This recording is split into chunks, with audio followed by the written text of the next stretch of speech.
We're going to take a look in this video with using a while loop with a sentinel.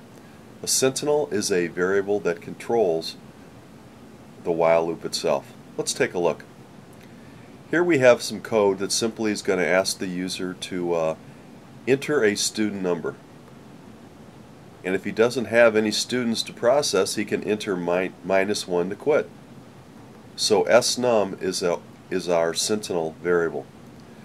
While snum is not equal to -1, go ahead and get the scores, average them up, display them, and then down here right before the ending of the while loop, go ahead and ask the user to enter another student number or -1 to quit. Let's take a look. Let's suppose I have just one student. So enter a student number, enter -1 to quit up here at the top. This is called prepping the sentinel. And I say 1. While 1 is not equal to -1, I'm in here.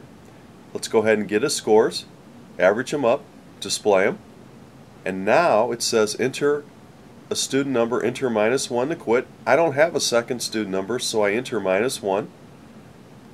I hit that brace, I go back up here. While -1 is not equal to -1, that fails and I'm out of the loop. So the sentinel variable was snum, and when I entered -1, it was going to make sure that the loop didn't work. Now if I didn't have a student to begin with, I would enter -1 here the first time. This would fail and I would go to the code down after the while loop. So the snum is our sentinel variable. It controls the loop. Okay, now here's another way to do the same program. It says enter the first score of a student or enter -1 to quit. So I enter 50 here. While 50 is not equal to -1, I'm in here now.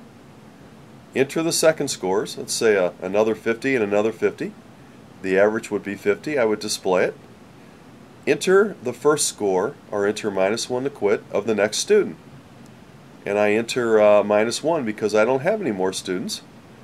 I bounce back up here. While -1 is not equal to -1, that fails and I'm out of the loop. In this case I used score 1 as the sentinel variable.